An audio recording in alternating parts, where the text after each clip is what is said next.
Tonight, Prime Minister Thatcher orders an inquiry into the London Underground fire, authorities in America display a massive cocaine haul, and the Canberra Raiders dominate the ACT Sports Star of the Year awards.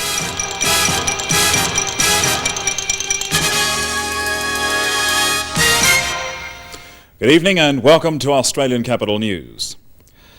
The British government has ordered a full investigation of yesterday's fire in the London Underground. 30 people died when the fire broke out under an old wooden escalator at King's Cross Station.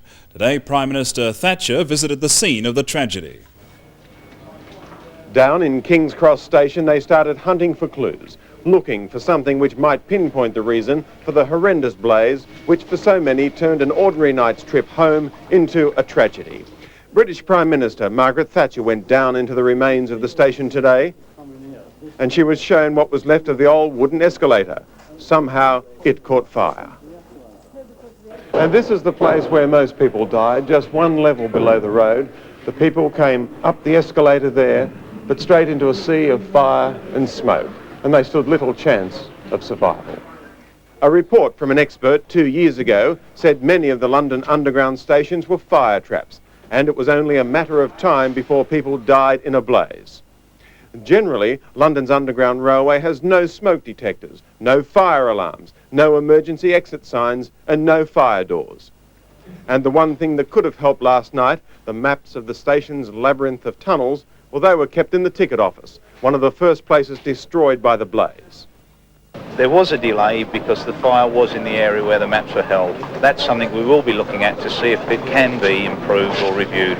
More than 20 people are being treated in the burns units of several London hospitals, and all say surgeons will be scarred for life. An early suggestion that the fire started in rubbish under an escalator has been discounted by most. Rather, they think an electrical fault ignited the old timber in the escalator. The winds continually blowing through the station fanned the flames, and the station that looked like this was turned into this. A death trap for so many commuters. State governments could face federal action to ensure better protection for black prisoners in jails and lockups. Federal Aboriginal Affairs Minister Jerry Hand issued the warning today following an emotional plea from the Royal Commissioner investigating Aboriginal deaths in custody. 3 more Aboriginal deaths in custody in the last week gave special urgency to a meeting of relatives of some of the scores of others who've died. Their demands for action at Richmond, New South Wales yesterday were echoed in a despairing speech last night by Royal Commissioner Justice James Muirhead. We must not wait for the Muirhead Commission to decide anything. It's too critical, and governments have got to work quickly. We know what we should do, we know what we should not do. Only a week after opening his inquiry into the deaths in custody issue, the Royal Commissioner called for decisive measures immediately. He said up to 100 cases might now have to be investigated. He could not shoulder the task if he had at the back of his anxious mind that there'd be no action until he produced a report. Today, the Federal Minister for Aboriginal Affairs said police, prisons, lockups and most of the laws involved were state responsibilities. Necessary steps to protect black prisoners could be taken quickly if the states would move. The outcry in the media, the outcry in the community and our concerns means that if people fail to act, well, ways have to be found to make them. It was an obvious warning that federal powers could be used to override state responsibilities. And I'm quite prepared to look at anything that will stop people dying in prisons when they're supposed to be under protective care. Mr Hand spent much of the day on the telephone urging state ministers to heed Mr Justice Muirhead's call. Unions are considering industrial action against the ACT Health Authority and the new owners of the Allambie nursing home at Aranda. The owners have decided against rehiring all of the nursing home's employees. Action will be taken unless union demands are met by Monday. Territories Minister John Brown today approved a package that has ended the 11-month-old doctors' dispute. ACT members of the Australian Medical Association voted last night to accept the package worked out between the Health Authority and the AMA. Australian Medical Association Branch President David McNichol presented the Executive's recommendation to accept the package at a meeting of members at Woden Valley Hospital last night. The members agreed and the package was approved by the Territories Minister John Brown this morning. The package includes the development of an ACT public hospital fee scale for the treatment of Medicare patients, Other aspects of the package are a choice between a sessional contract or a fee-for-service contract to individual doctors, indexation of remunerative aspects of contracts, an on-call contract payment, compensation for cancelled operating theatre times, and a process of arbitration to deal with disputes that might arise during the currency of the contracts and for the renegotiation of contracts in 3 years' time.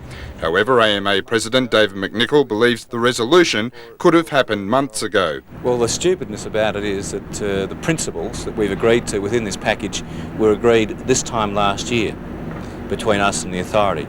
And in the interim, we've had the government go back on that, and we've gone through a long and bitter period of disputation. ACT Health Authority General Manager John Bissett said the new contracts will start on Monday with a progressive return to normal services in Canberra's hospitals over the next few weeks. Mr Bissett said he hoped that the inclusion in the agreement of provisions for arbitration would prevent any repetition of the disruption that has occurred to Canberra's hospitals during recent months. Falls on stock markets in New York and London caused a sharp drop today on the Australian share market. The All Ordinaries tumbling more than 27 points. Our dollar down slightly. After the break, a new Police Citizens Youth Club for Tuggeranong and a massive cocaine haul in the United States.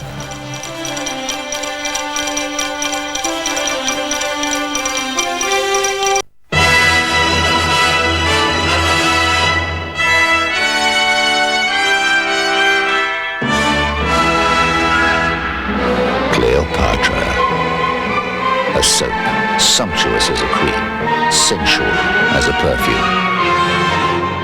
Cleopatra, a soap that anoints your skin. Cleopatra, the secret of beauty. Make sure you're on the spot for the Retrovision Red Spot Christmas discounts. For simply the best in video value, picture this sharp VHS video cassette recorder for the special Red Spot price of only $769. With its command control, you have every function right in the palm of your hand, including programming. You'll never have to move again. Who can spot the best bargains this Christmas? Your friendly Retrovision man can. Spot on. There's never been anything like it in Canberra before. There's Space Brothers! I can say Super Kmart. There's Woolworths. A shopping complex so ahead of its time, you'll think it has just arrived from the 21st century. Isn't that a Jewel food barn? Welcome to the Tuggeranong Hyperdome. Shopping in the 21st century. Now's the time for savings time, and we've got news for you. Simons have got a warehouse clearance with up to 50% off rolls and part rolls. Luxury cut and loops from just $39 a metre. Wool and wool blend Berbers from $45 a metre. And kitchen carpets from $31 a metre. Simons will guarantee. Simons will come and see. You'll be laughing when it's time to pay the bill. So hurry, come into Simons while the specials last. And remember, bring your room sizes. Your bottom dollar, Simons will. Simons will. Normally you'd pay this to have air conditioning with your new Magna sedan or wagon. Now the heat's on. For a limited time, your new Magna can have air conditioning for $99. A huge saving of $1,200. See your Mitsubishi dealer right away. Assistant Police Commissioner Val McConaughey has foreshadowed the upgrading of the Police Youth Club at Turner and the building of another centre at Belconnen. He was speaking at the official opening of the Police and Citizens Youth Club at Waniassa. Officials expect close to 3,500 people a month to attend the $600,000 club and take part in activities such as karate, judo, boxing, soccer and ballet. During his speech, Assistant Commissioner McConaughey stressed the importance of the youth clubs in fighting crime. Police have released the name of a 24-year-old man killed in an accident at Lynham early this morning. He was Alan Gerard Rosewarne. His death brings the ACT road toll to 32. The accident happened as police started an initiative to cut the Christmas holiday road toll. With that fatality and this major road accident at Narrabundah this morning fresh in their minds, police launched Operation Countdown today. The campaign is aimed at reducing the road toll over the holiday period. Police and road safety officials say if current trends continue to the end of the year, at least 5 more deaths are likely. Operation Countdown is a national campaign which will reward motorists with good driving sense. We're using 2 drivers in 2 yellow Commodores. and the drivers will be stopping courteous drivers and asking will they participate in Operation Countdown. Weekly prizes will be given to motorists, with a major prize of a holiday on offer at the end of the campaign in early January. Meantime, Queanbeyan Police have warned motorists that from Sunday, patrols will intensify in their blitz against offenders. RBT patrols will be stepped up, with the new slant Doppler radar coming into service to check speeding. And on December 1st, the new drugs and driving legislation will come into effect in New South Wales. American undercover agents have made their biggest ever drug haul, cocaine worth more than $400 million on the street. Smugglers hid the shipment in hollow planks bound for a garden furniture maker in Miami. Never before has so much cocaine been seized in one hit. Uncovered by drug enforcement officers in Florida, it was found on a ship from Colombia. But despite the magnitude of the haul, the biggest bust doesn't grab the headlines anymore. This story really isn't so much about the size of the seizure, it is about the ingenious way the drugs were hidden. The cocaine was concealed inside planks of wood in a shipment of unassembled picnic tables bound for Honduras. This one is one of the most sophisticated that we've seen. Last night, drug agents found container loads of the stuff, and today they unveiled it for the media, even using sniffer dogs. The contraband is then easily detected using X-rays. What you're looking at is a kilo of cocaine in one end of the block. Addressed to a furniture manufacturer in Miami, the delivery was made under heavy surveillance. No one arrived to claim it, and in the biggest cocaine bust ever in America, no one has yet been arrested. Prime Minister Hawke is in Wellington tonight, keeping alive Australia-New Zealand relationships following the virtual end of the ANZUS Treaty. Mr Hawke has promised to expand defence cooperation between the two countries. This is Prime Minister Hawke's first official visit to New Zealand, and despite the bickering over nuclear warships and ANZUS, he's getting the VIP treatment. A small group of demonstrators did their best to register their presence as the arrival ceremonies went on. They were protesting the nuclear issue and reports that Australia's been intercepting New Zealand intelligence for the United States. Mr Hawke ignored the protest, later describing it as pretty anemic. The day's high point was a state banquet, but that was suddenly plunged into darkness and confusion. A helicopter had crashed into Wellington's main power lines. It was taking part in a hunt for prison escapees. 3 people died in the disaster, and 50% of New Zealand's capital was blacked out for most of the afternoon. Emergency generators enabled the banquet to go on, and it was there that Mr Hawke tackled the troubles over ANZUS head-on. I'm not suggesting that this disagreement is not serious or that it's in any sense behind us. But I believe that we can have this important disagreement without allowing it to corrode in any way our overall friendship. David Longy said New Zealand understood and could live with Australia's point of view. And we can take heart from the fact that our relationship is of such fundamental strength that it can withstand serious differences. Mr Hawke and Mr Longy will now spend the next 2 days in the Bay of Islands, well to the north of Wellington, cementing their friendship with a weekend of fishing, playing a little golf, and hopefully putting some real flesh on the bones of that closer economic relationship between the two Tasman neighbours. At a time when most school students are thinking about breaking up for the year, attention was turned today to the beginning of education in Canberra. Canberra's first schoolhouse is the subject of a book written by local author Hawke. Canberra in the 1840s, a desolate section of the limestone plains, and for the region's children, it meant a long trek each morning to the local school. The schoolhouse closed down in 1907, but its history has now been preserved in Hawke's book, Canberra's First Schoolhouse. One ex-student and several descendants of the school's teachers were on hand today for the launch of the book at the Anglican Church of St John the Baptist at Reed. Meanwhile, something that would never have been seen last century, teachers at Dixon College waiting hand and foot on Year 12 students on their last day at school. 400 students were given a lesson in humility as teachers cooked a gala breakfast. It also helped to stop the usual end-of-year pranks.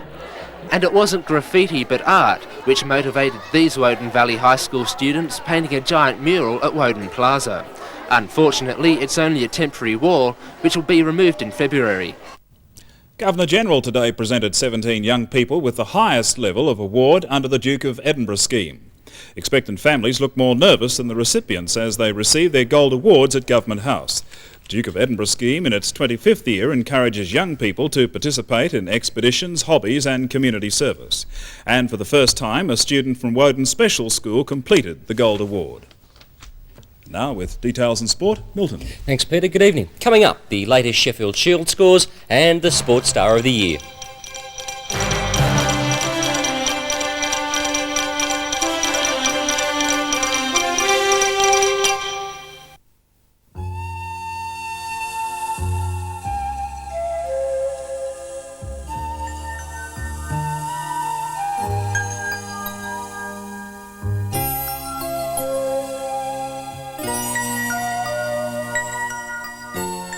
Everything you need to create your own magic and joy this Christmas is at David Jones Trimmer Home. Especially at Christmas, there's no other store like David Jones. Attention! This weekend sees the last exhibition of freehold blocks at Jerrabumbra Heights Estate. You've waited this long, don't hesitate any further. After this weekend, your golden opportunity to buy into beautiful Jerrabumbra will be over. All remaining blocks will definitely be sold this weekend. You won't see these ridiculous prices again. Freehold blocks from only $11,500 or an amazing $44 a week. Don't delay. See Jerrabumbra this Sunday from 11 till 5. Turn up Thowell Road at Hume and follow the signs to Jerrabumbra Heights Estate. Enjoy the country charm of Yass during the Warrumbulula Festival and take the time to visit these Yass traders. Ballard's Tyres supply and fit a large range of car, truck, agricultural and industrial tyres and have electronic balancing. For Exide and Century batteries and aluminium bull bars, see Ballard's in Warru Road. 083 Motors is the Yass depot for NRMA insurance, travel and road services. There's also a fully equipped workshop. 083 Motors, 250 Cooma Street. Phone 261 944 or 261 083. Fisher & Son have been erecting carports and garages for over 30 years and now build in Canberra. Remember Fisher & Son garages, sturdy protection for your car. Phone 262 504 for a free measure and quote. Robinson Farm Machinery has new and second-hand tractors, tillage equipment, spare parts and hay machinery including balers, mowers, rakes and conditioners. If they don't have it, they'll get it. Robinson Farm Machinery, Hume Highway, Bookham. Well worth the drive. There are many reasons to visit the Yass region during the Warrumbulula Festival. See you there. Drive a new Ford and you'll be impressed. Drive a Toyota and you might get the feeling. The new Holdens and Magnas are better than ever. So why is it Nissan Skyline is Car of the Year? Why was new Pulsar chosen as Japan's Car of the Year? And Pathfinder was 4x4's #1 choice? Because Nissan Know-How has come up with a winning range of cars in 1987. Now think about this. If you deserve the best car, the right advice at the best price with a 2-year manufacturer's warranty, trust Lennox, the nicer Nissan people.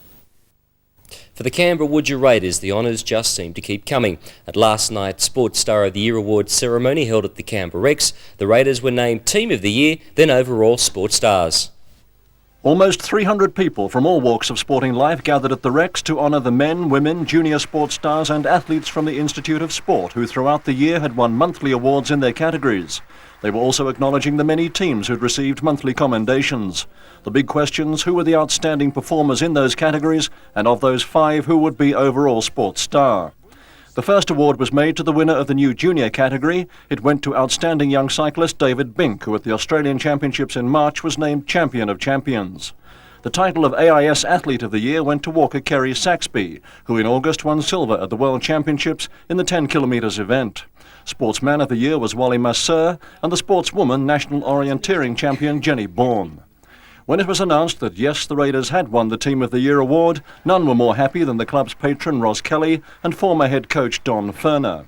When the team were also named Collective Sports Stars, Captain Dean Lance made his way to the rostrum. I'd personally like to, on behalf of the team, thank Canberra for getting behind us. We were very proud to be representing Canberra. We were representing ourselves, but we were definitely a part of Canberra, and on behalf of the team, thank you very much, everybody. Yes, well done. 2 Sheffield Shield games being played across the weekend. Queensland are on tour of the Southern States, while last weekend's big losers, Tasmania and Victoria, face each other at the MCG. Victoria in their first innings a short time ago, 3 for 272. Dean Jones was 146 not out, while in Adelaide, South Australia batting first a short time ago, they were 4 for 233. Hilditch and David Hawke each getting half centuries.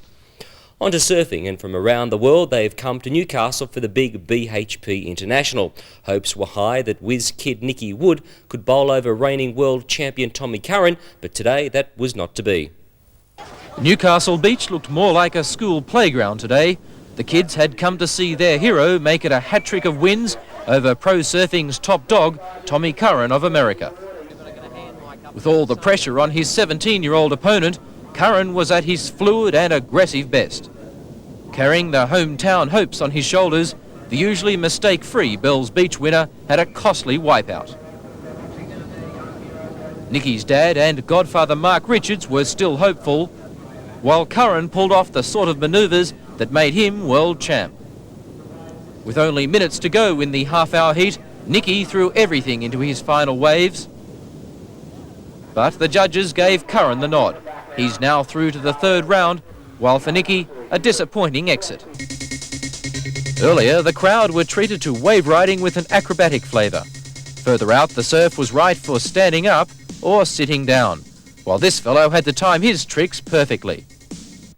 There are very few sports where you can taste the highs and lows, not quite like you can in racing. Take Larry Olsen. 17 days ago, he was the toast of the nation when he rode Kensai to victory in the Melbourne Cup. 3 days later, his world was shattered when the stewards down south suspended him for 12 months. While awaiting his appeal against that, Larry rode at Canterbury on Wednesday and he copped it again. When Larry Olsen's around horses, it takes more than a few worries and a dismal Sydney morning to dampen his spirit. He would have been forgiven for staying in bed after this week's setback, but that famous Olsen dedication saw him at the Randwick Barrier Trials this morning in the same red and green silks he wore when Kensai carried him to glory in the Melbourne Cup. Kensai's taken the lead and Kensai won the Cup. It's a marvellous race to win. It was when I hit the line, I knew I'd won it, but it wasn't until I pulled up that hell, I've just won that damn thing, you know. The euphoria of his greatest moment was sadly diminished by the shock disqualification, but he's philosophical about the outcome when he faces the appeals tribunal next month. Certainly there's been a few hurdles poked at me over the last 12 months and I've been able to jump them, so I think that I can still keep jumping them. Larry's latest blow came on Wednesday when stewards found him guilty of careless riding in this race at Canterbury. He was charged with causing interference to another runner on the home turn and was suspended for 5 city meetings. The rain started for Larry Olsen 2 weeks ago when that shock decision was handed down, and it hasn't let up since. This latest suspension means that the days will seem even longer as he waits for his case to be heard by the Independent Appeals Tribunal in early December. That wraps up sport. The final Sport 87 tomorrow from midday. Here's Peter. Thanks, Milton. When we return, Michael Larkin with the weekend weather forecast, and a Bugatti changes hands.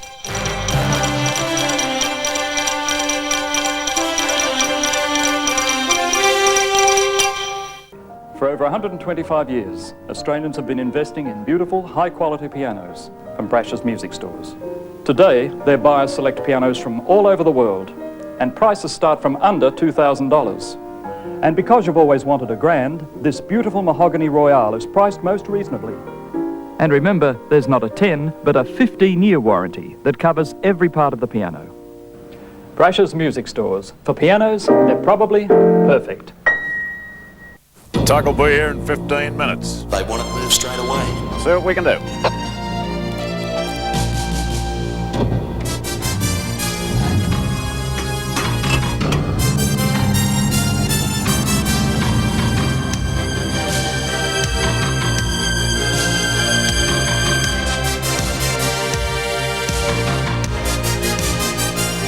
Does your car give you the option of V8 power? Commodore does. If you're in the dark about the best waterbed deal, listen to this. Water Brothers Waterbeds is staying open all day Friday until midnight, so you can buy a better Water Brothers waterbed on no interest terms with 6 months to pay. What a deal! The Water Brothers waterbed of your dreams with 6 whole months to pay and absolutely no extra charges, interest terms or hidden costs. It really is a better waterbed deal. All day Friday until midnight, but only until midnight. And only from Water Brothers, corner of Wollongong and Gladstone Street, Fyshwick, this Friday till midnight. There's never been anything like it in Canberra before. Wow! Got all those new fashion stores. Oh, my food. Wow, that's our bank. Fantastic. A shopping complex so ahead of its time. You'll think it has just arrived from the 21st century. Everything fantastic. Welcome to the Tuggeranong Hyperdome. Shopping in the 21st century. Good evening. Quite a mixed bag of weather today. I'm sure a lot of you woke up to thunder, as I did, and there were quite a few showers this morning. About 13 millimetres of rain fell in Canberra. Once that cleared, the sun shone and it got up to 23 degrees in the ACT. The weekend weather, fine and warm. That's good, isn't it? Let's have a look at today's synoptic chart, and there's the cold front which passed through the southeastern corner, triggering off all that unsettled weather and the showers. You can see a high pressure system ridging across, and also a heat low over northern WA, a cold front also in Western Australia. Capital city maximums, except Brisbane and Perth, were wet today. In New South Wales, rain and thunderstorms in the east, the highest rainfall between 9 and 3 today, 16 millimetres at Moruya on the south coast. The top temperature, 37 at Brewarrina in the state's northwest, the lowest, a relatively pleasant 10 at Perisher Valley. Now the satellite charts, and firstly yesterday, tropical thunderstorms over the Northern Territory. And because of that very complex low pressure system, a lot of cloud over the southeastern corner there. Victoria and Tasmania copped all the rain yesterday. When we look at today's satellite chart, it's moved across, and as you can see, and as you remember from this morning, it was our turn. Also, they see some tropical thunderstorms over the northern part of the continent. Today in the local region, morning minimums were generally above the average, maximums a little below the November average. Now the regional forecasts, starting with the southern tablelands. After a cool night, early fogs, then cool to mild with sunny periods and light to moderate west to southerly winds. A weekend down the coast perhaps, warm and partly cloudy after a little early drizzle, but the sun will be out, so sunbaking is the go. Light to moderate southwest to southeasterly winds. Saturday's forecast maximums, and generally in the 20s, except Cooma 19. At 6 o'clock in the city of Canberra, it was 22 degrees. Now the relative humidity 41%, the wind from the northwest, the barometric pressure 1,003 and rising. The weekend weather for the national capital, fine with cloudy periods tonight and tomorrow morning, clearing to a good looking weekend. Light to moderate gusty westerly winds tending southerly. A temperature range of 10 to 22 degrees. The sun will rise at 5:46 and set at 7:53. Sunday's outlook mainly fine. Have a great weekend. Peter, your turn. I like your suit and tie. Thanks, Mike. I'll give them back to you later. While most people can hardly believe the price of new cars these days, a London motor dealer has paid more than $14 million for a 50-year-old model. It was a world record, but it was for something special, a Bugatti Royale, one of only 7 ever made. The Bugatti Royale was built for kings and the super rich, and to that end, designer and builder Ettore Bugatti planned the model almost regardless of cost. He wanted to build the finest car in the world, refusing to advertise the cars or even put them on show. Instead, he said he wanted the reputation of the Royale to spread among the super rich by word of mouth. This particular car was kept by the Bugatti family until 36 years ago, when it was sold to an American collector who kept it in original condition. For the first time in history, London's magnificent Royal Albert Hall was turned into an opulent auction house for the Bugatti sale. But before the centrepiece of the night was even offered, 9 other vintage cars attracted bids of more than $4.8 million. In front of a sellout crowd of bidders and watchers, it was the Bugatti which stole the show. Bidding started at $5 million. From there, the sky was the limit. $4,200,000. $4,500,000. $800,000. Tenemos £5 million.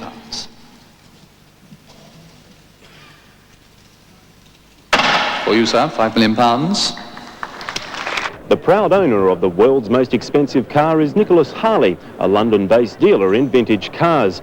He wasn't around for interviews after the auction, but he did issue a statement saying he plans to put his new investment on show here in London. He also hinted that it was perhaps still available to what he described as the most discerning collector in the world. Nice to have some money. Recapping tonight's main news stories before we go, the British government has ordered a full investigation of yesterday's fire in the London Underground. State governments could face federal action to ensure better protection for black prisoners in jails and lockups. Unions are considering industrial action against the ACT Health Authority and the new owners of the Allambie Nursing Home at Aranda. And Territories Minister John Brown today approved a package that has ended the 11-month-old doctors' dispute. I'll be back at 8:30 tonight with News Update. Until then, from the newsroom, good night.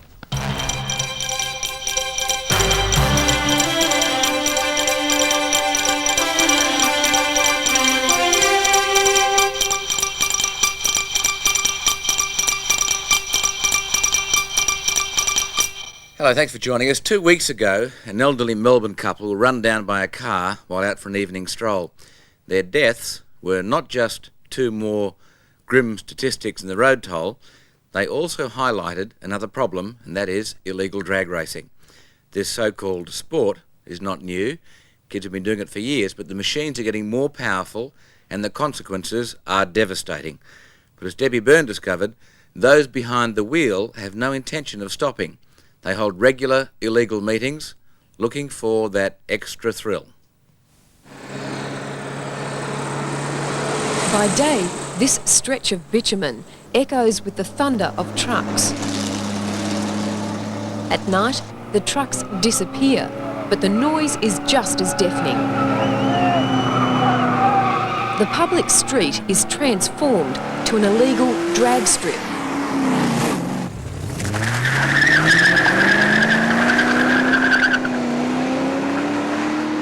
It's like drugs. People like drugs, we like speed. That's all it is. It's exciting.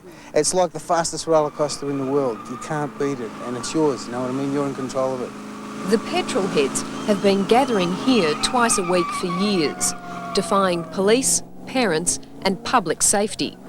What's the attraction?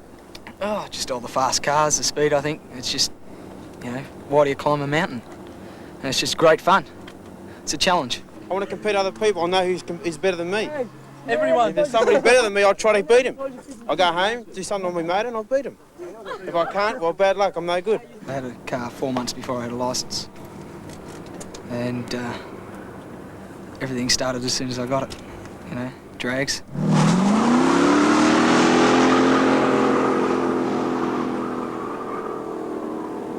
This is only one of about half a dozen venues where guys gather regularly to test their cars. If you want to in Melbourne, you can drag race every night of the week. But how many people have you seen in this strip on one night? There's quite a few, But less drags. 300 to 400. 400, yeah. And that's, you know, some people come down with carloads of people too. Yeah. There's not just one person in every car. There's sometimes you might be about 800 people down here. The rules are simple. All you need is a fast car and the guts or stupidity to push it to the limit. Some drivers boast of reaching more than 130 kilometres an hour over the quarter mile. You usually keep going on from there. You know, so you might get up to around 120 mile an hour. How does it normally work? Well, there's a white line painted out at both ends, marks out a quarter mile. Someone will come up to you and they'll say, oh, do you want to drag? You'll line up, you'll stop, and someone will flag you down, and then you'll go from there over the quarter.